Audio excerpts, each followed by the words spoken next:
اسلام کی طرف سے بول رہا تھا، آج وہ اسلام کی تبلیغ کر رہا تھا، آج وہ مسلمانوں کی طرف سے تھا، اسلام کی تبلیغ کر رہا تھا۔ خلیفہ مامون رشید نے جب دیکھا نا، جب مجلس خالی ہو گئی، جب مجلس مکمل ہو گئی، تو خلیفہ مامون رشید نے اس عالم دین کو بلایا اور اس سے کہا، پچھلے سال ہم نے تمہیں اسلام کی دعوت دی تھی، تم پچھلے برس یہودی تھے، تم نے ہماری دعوت پر اسلام قبول نہیں کیا، لیکن ذرا یہ تو بتاؤ اب تم مسلمان کیسے ہو گئے ہو؟ تم نے اسلام کیسے قبول؟ آخر فیصلہ کیسے ہو؟ آخر نتیجہ نکل کر کیسے آئے کہ کون حق پر ہے، کون حق پر ہے؟ اللہ اکبر۔ وہ کہتا ہے عالم جو پہلے یہودی تھا، کہنے لگا میں عالم تو تھا ہی تھا، عالم ہونے کے ساتھ ساتھ میں بہترین کاتب بھی تھا، میں بڑی اچھی کتابت بھی کرتا ہوں، بڑی اچھی۔ کیا توریت کو ماننے والے حق پر ہے؟ کیا زبور کو ماننے والے حق پر ہے؟ کیا قرآن کو ماننے والے حق پر ہے؟ تو وہ آگے کہتا ہے کہ میں بڑا اچھا کاتب تھا،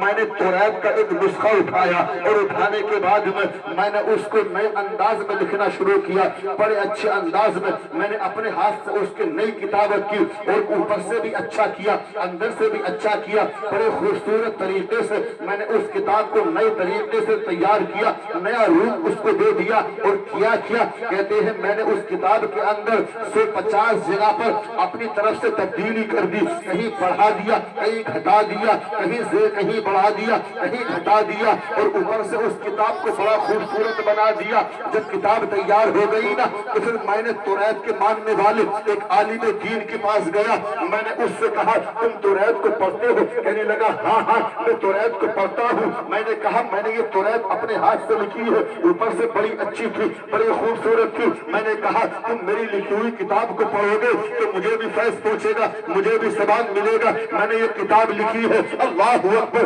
اس یہودی عالم نے میری اس کتاب کو لے لیا، اور اس توریت کے عالم نے میری اس کتاب کو لے لیا، اور میں پھر اپنے گھر واپس آ گیا۔